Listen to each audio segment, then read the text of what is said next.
Мәктәбемдә, урамда, мин татарча сөйләшәм. Шәһәрдә, авылымда, мин татарча сөйләшәм. Кайда гына булмасам да, мин татарча сөйләшәм. Хәтта йоклаганда да, мин татарча сөйләшәм. Сәлам, сине күрүемә шатмын, минем якын дустым. Татар теле дәресләре дәвам итә һәм бүген без сезнең белән ике төрле мәгънәне аңлата торган, ләкин бер төсле язылып әйтелә торган сүзләрне өйрәнербез. В татарском языке, как и во многих других языках, одно слово может принимать совершенно разные значения. Сегодня речь пойдет о тех словах, значение которых можно определить лишь с помощью ударения. Итак, первое слово.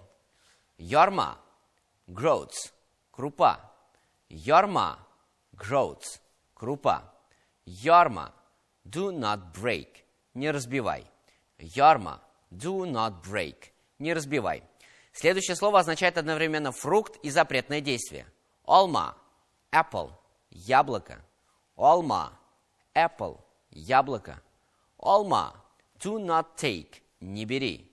Alma, do not take, не бери.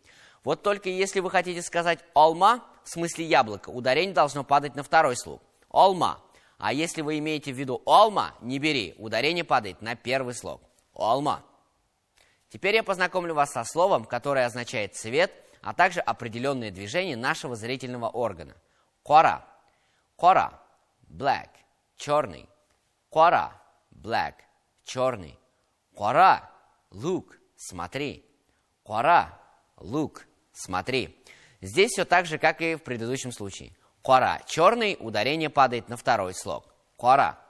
Кора. Смотри. Ударение падает на первый слог. Вспомним пройденные сегодня слова, которые имеют два разных значения, но пишутся и произносятся одинаково. Ярма, groats, крупа. Ярма, groats, крупа. Ярма, do not break, не разбивай. Ярма, do not break, не разбивай.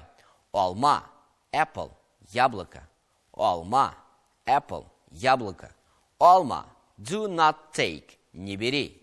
Alma, do not take, не бери. Кора, black, черный. Кора, black, черный. Кора, look, смотри.